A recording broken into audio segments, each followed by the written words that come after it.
con la siguiente presentación, que también la estamos llevando a cabo desde ayer en el Departamento de Psicología, lo va a llevar a cabo Manuel Aguilar, que es profesor del departamento, y él va a hablar sobre los perfiles cognitivos del alumnado de ADN.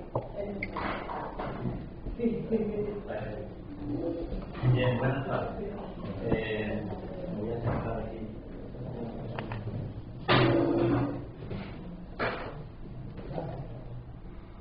Bueno, yo quiero agradecer primero la asistencia a todos los presentes, agradecer a la organización que nos haya invitado a explicar aquí algunos de los investigaciones que llevamos a cabo con la metodología ADN.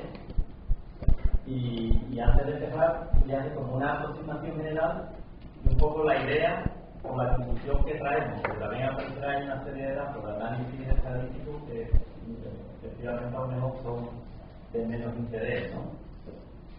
Desde que se inició toda la metodología del ADN, hemos estado interesados en ver si verdaderamente la utilización de esa metodología produce algún efecto en las funciones cognitivas de los alumnos, de los niños y de las niñas que trabajan con este método.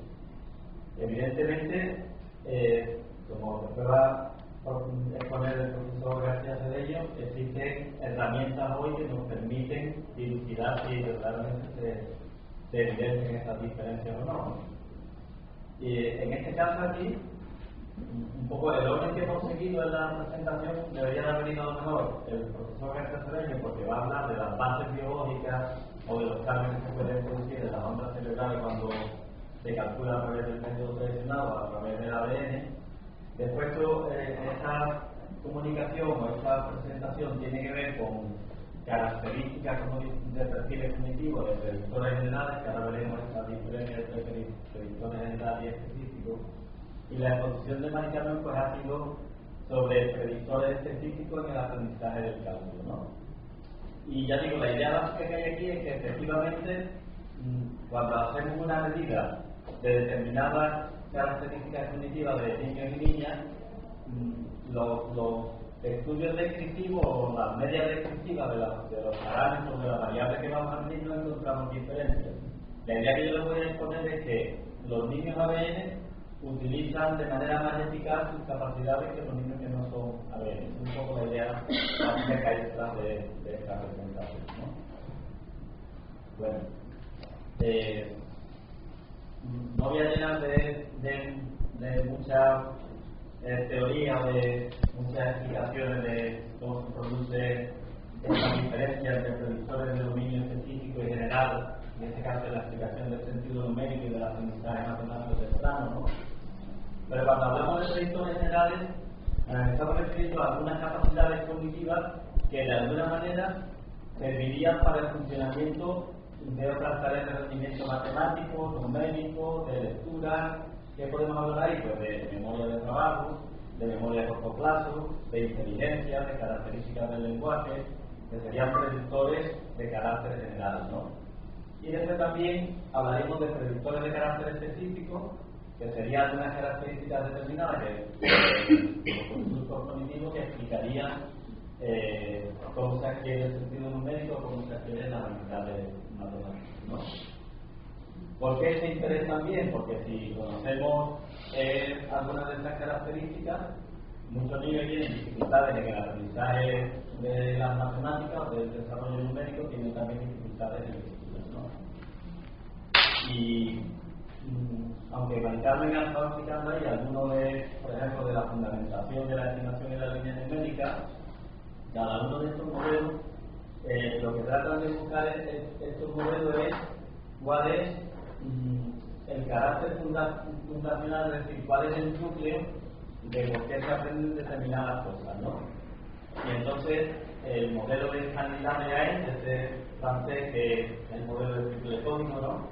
Pues por ejemplo la recta numérica, la estimación de la recta numérica es un modelo analógico, metafórico de cómo funciona la mente cuando hace cálculo, pero hay una serie de efectos de evidencias empíricas que muestran que este modelo de línea numérica mental es muy utilizado cuando hacemos cálculos.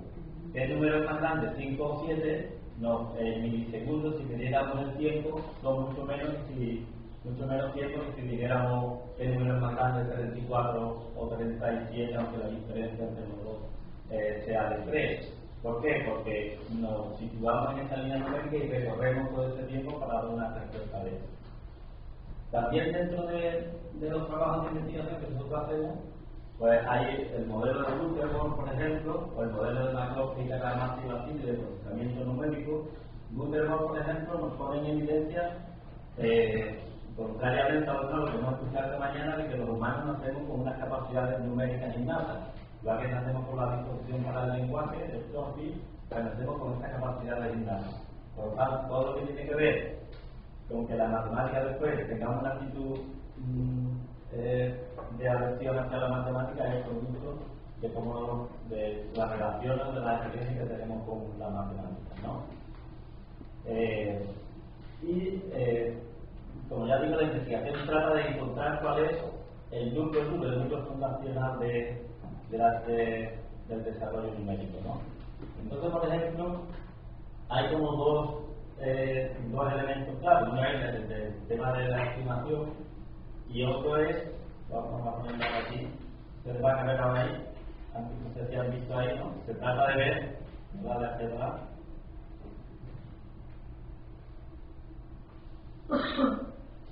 Esta es una prueba que utilizamos de comparación de magnitudes. Ustedes han visto ahí que es más fácil ver que hay más amarillos que más azules. ¿Por qué? Porque se considera, por ejemplo, que un núcleo básico del aprendizaje numérico es la capacidad que tenemos para comparar magnitudes y detectar dónde hay más o dónde hay menos. Ahí hemos hecho una presentación simultánea y hay más puntos amarillos que más puntos azules. Esto lo utilizamos, por ejemplo, para medir las capacidades de comparación en el sistema de aproximación numérica de niños y los relacionamos, por ejemplo, con test de eficiencia en el cálculo, como lo que ha presentado Maricarmen de Canal o otras pruebas que estamos utilizando también de cálculo en general. ¿Por qué? Porque sabemos, por ejemplo, que los niños que detecten estas diferencias de una manera más acertada, más precisa, van a ser mejores también en el cálculo y en la aritmética. También queremos ver si esto de los niños ADN es mejor o no es mejor. Curiosamente, pues, por ejemplo, si presentáramos esta comparación de magnitud entre los puntos azules y los puntos amarillos y hubiera esa misma proporción entre 2 y 24, el tiempo que tardamos en dar esa respuesta es lo mismo que cuando los números son simbólicos. ¿Por qué? Porque el acceso a la representación de las cantidades de esa forma no simbólica es el mismo, el cerebro hace la misma operación que cuando las cantidades son simbólicas, ¿no? O por ejemplo, si la presentación fuera 19 y 24, el tiempo aquí nos costaría más trabajo porque la proporción que hay entre 19 y 24 es más pequeña que entre 12 y 24, que es la del 2. Esto lleva a una serie de parámetros del tipo cognitivo, de la estación de Weber, que en un momento ordenado ahora de explicar aquí, ¿no?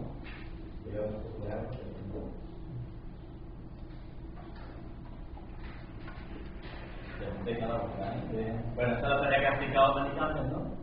Entonces, como ya digo, nosotros tratamos de ver aquí cuáles son algunos de estos predictores de carácter general que tienen los niños ADN en comparación con los niños tradicionales, ¿no? En este caso hemos utilizado como participantes han sido 128 estudiantes, el grupo que es ABN, llamamos experimental, son 74 estudiantes, y el grupo de cálculo tradicional, CBC, de 54 estudiantes, que han participado 2 colegios públicos y 2 concertados de las ciudades de Cádiz y de Chiclana en este caso, ¿no? Aquí en esta parte les voy a tratar de explicar los test o las pruebas que hemos utilizado para medir estos predictores de carácter general, ¿no? En este caso. Hay un test de evaluación de matemática temprana, ahora vamos a ver con cierto detalle, el test de matriz progresiva del examen color y un test de memoria de trabajo que ahora vamos a ver con cierto detalle, aunque no hemos utilizado toda la batería, sino solamente algunos de los componentes de la memoria de trabajo, ¿no? Bueno. El test de memoria de trabajo es de Holloway, es un test informatizado. El niño aparece delante de una pantalla del ordenador y hace una serie de tareas que tratan de evaluar la memoria del trabajo. Aunque el test MAI, que es un test de memoria de trabajo automatizado, evaluación de la memoria de trabajo, pero también evalúa memoria a corto plazo. Para entendernos, hay una diferencia que hacemos en psicología entre lo que es la memoria a corto plazo y lo que es la memoria de trabajo. Memoria a corto plazo es de tener una información por un tiempo, sea visual, sea verbal, sea espacial, pero mantener y esperar una respuesta de recuerdos de esa información. Y cuando hablamos de memoria de trabajo, hablamos siempre de mantener la información, pero a la vez hacer algo con esa información. Esa es una diferencia fundamental. Es como si dijéramos, para hacer 5 más 3 por 2 menos 7, hay que ir haciendo las operaciones, mantener esa información, pero a la vez mantener los resultados y seguir haciendo las operaciones. Pues que se evalúa memoria de trabajo, pero también memoria a corto plazo. Del DST hemos utilizado algunas de estas pruebas, por ejemplo el repetición de pseudopalabras. El ordenador dice una serie de pseudopalabras y el niño las tiene que ir mencionando. Este es un test de memoria a corto plazo verbal. Una pseudopalabra, como ustedes son de primero y de segundo, es una palabra que obedece a la regla de conversión, que la misma fonema, pero que no tiene significado. Secu, padre, toki. Eso es, repetir pseudopalabra es qué amplitud tiene un niño en la medida de esa memoria a corto plazo verbal, ¿no? Y este es un test de la prueba de Holloway, ¿no? Hemos hecho también una medida de la memoria a corto plazo espacial, que es el subtest de matriz de puntos. En este caso es un ítem sencillo, aparece una matriz de 4x4 cuadrados, ¿no? Bueno, aparece una matriz de rectángulos, con un punto rojo, después aparece en la pantalla un cuadro también una división ahí de 4x4, y el niño tiene que decir en qué posición estaba el punto, lógicamente sin tenerlo presente. El orden de presentación va aumentando con 2 puntos, 3 puntos, 4 puntos. Bueno, en función del número de respuestas que da el niño, pues evaluamos la memoria a corto plazo espacial, porque ya digo, lo que hace es mantener esa información y recordar dónde estaban esos puntos, ¿no?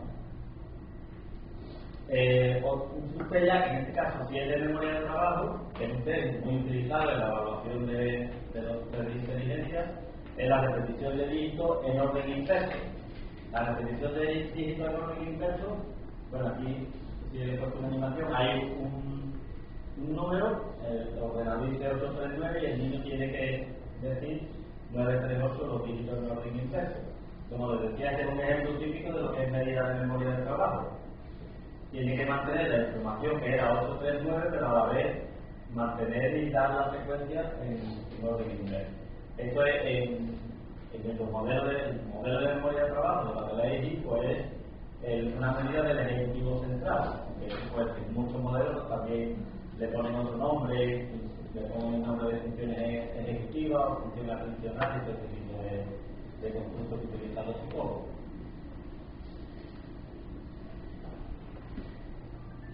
Y por último, dentro de las medidas de la memoria de trabajo, evaluamos también un subtest para evaluar la memoria de trabajo visuoespacial. Aquí se le va presentando al niño una figura, que son dos iguales y una diferente, pero el niño tiene que recordar después el lugar exacto en el que aparece y en el orden correcto, por eso es memoria de trabajo. Y las presentaciones van variando en función de cierta complejidad, ¿no? Hasta 5 presentaciones y saber cuál era la figura diferente en cada uno de las presentaciones de los rectángulos que se presentan, pues se supone que su memoria de trabajo visuoespacial es mejor que la de un niño que tiene unos ítems con errores, ¿no? Hemos evaluado también como una medida de predictor general la prueba de inteligencia, que también nos sirve para ver si hay diferencias entre un grupo y otro, para ver si esta es la variable que podría explicar las diferencias, que es un término usado, un test de factor G de inteligencia fluida, que es el Raven. En este caso, como son niños de los primeros cursos, son 36 ítems del Raven color, el niño tiene que encajar la figura que va bien ahí en esta matriz. Y como medida de evaluación del conocimiento numérico, hemos utilizado, igual como Racho nos ha comentado la utilización del test TEMA3, que es un test muy utilizado en el ámbito internacional. Nosotros hemos utilizado un test que es el test de evaluación matemática temprana de 3, informatizado, que es un test que primero el grupo de investigación, que no lo he dicho en la presentación, que formamos los que estamos aquí, más otra serie de profesores, el grupo HV634, nos dedicamos también a más cosas de investigación sobre altas capacidades, sobre lectura, sobre intervención con agresores violentos de género y este tipo de cosas, pero en este caso nuestro campo más específico es el tema de los aprendizajes centrales, ¿no? Los aprendizajes relacionados con la lectura. Nosotros en los principios de la biología hicimos un test de evaluación de matemáticas avanzadas, que era un test de campo de lápiz, que es un test muy utilizado en el ámbito internacional, en investigaciones en Europa, en Asia, cuando se dice que los niños de Shanghái tienen mejores puntuaciones en relación con los niños occidentales, pues ustedes ven los años 90 de los niños de Shanghái en alguna de las partes del TGS3, pues son bastante mejores, por ejemplo, que los niños occidentales. Y en este caso nosotros hemos utilizado una versión informatizada de este test, que hicimos una baremación en el grupo de investigación, y tiene como dos grandes componentes, una serie de test relacionales que tienen que ver con los principios de tipo piagetiano en el aprendizaje numérico. En este caso, por ejemplo, es un ítem de comparación. Señala el índice que tiene más pluma que el que está aquí en el recuadro. Tiene un sistema de evaluación de correspondencia 1 a 1, de comparación, de clasificación y de seriación, ¿no? Y los sistemas numéricos son ustedes más relacionados con todo lo que sabemos sobre el desarrollo de la cognición numérica y la importancia que tiene el conteo, la estimación y todo eso. Por ejemplo, pues un sistema que pertenece al conteo estructurado, que se le pide al niño que cuente cuántos cubos hay ahí, en el caso de papel y lápiz, era con los cubos en la mesa, pero sin señalar. Entonces, el test tiene una evaluación cuantitativa, pero también tiene una evaluación cualitativa porque permite mucho conocer el desarrollo de las estrategias. Y un niño puede empezar a cantar así con la lista y algún niño pues dice 4 por 4 pues son 16. Entonces permite mucho esa evaluación de tipo más estratégico. Los criterios numéricos o cognitivos son el conteo verbal, el conteo estructurado, el conteo resultante, el conocimiento general de los números y también unas pequeñas tareas de estimación, ¿no? Bueno, aquí lo que explicamos en esta transparencia es cómo hicimos el procedimiento. Cuando en una sesión evaluábamos con el DAVE y el TEST-3, y en otra sesión pues evaluamos las pruebas de memoria de trabajo. Y esos datos pues son los datos que presentamos aquí como resultados. Como les decía, los resultados, si comparamos en estas medidas el grupo experimental con el grupo control, pues podemos ver pues el grupo experimental, que era unos niños que ya llevaban un año con ABN, bueno, pues hay una diferencia significativa en la medida del conjunto total del test, que como aquí tenían 45 puntos. Ustedes ven que hay el grupo experimental tiene 32 puntos y el otro 33 y el grupo control 32. Y ustedes ven aquí las medidas simplificadas de las distintas memorias, de memoria, de las distintas medidas de la memoria a corto plazo verbal, memoria a corto plazo visoespacial, la memoria de trabajo verbal, la memoria de trabajo visoespacial y el trabajo con inteligencia fluida, ¿no?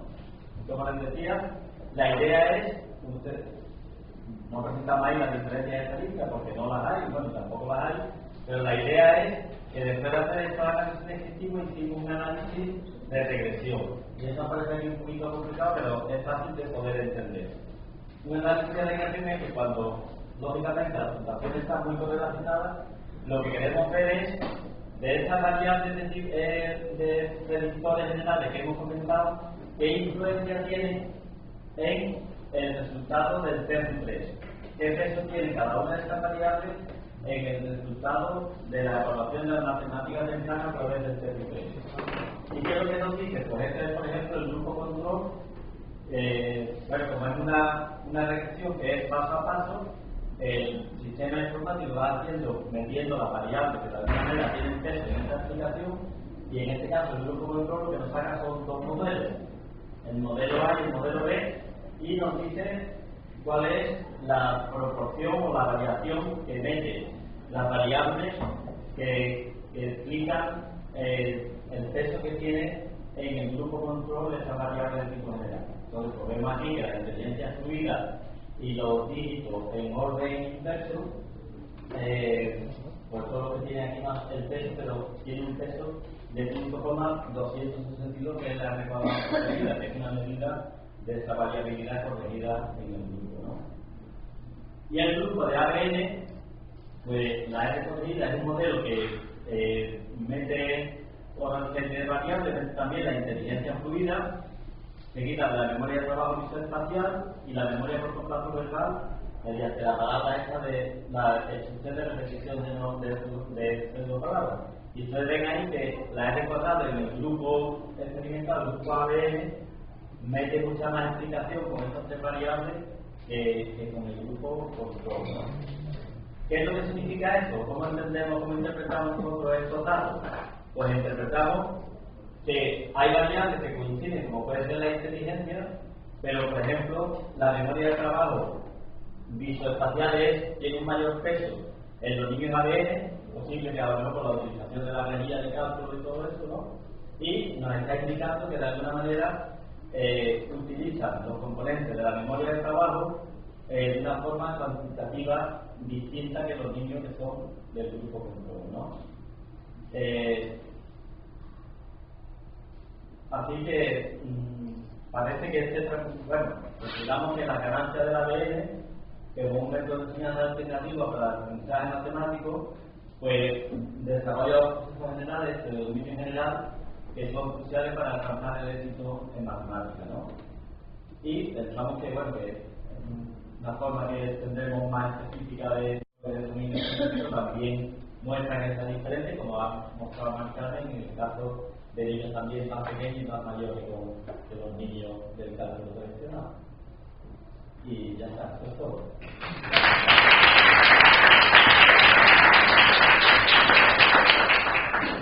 Vamos a ver la última presentación.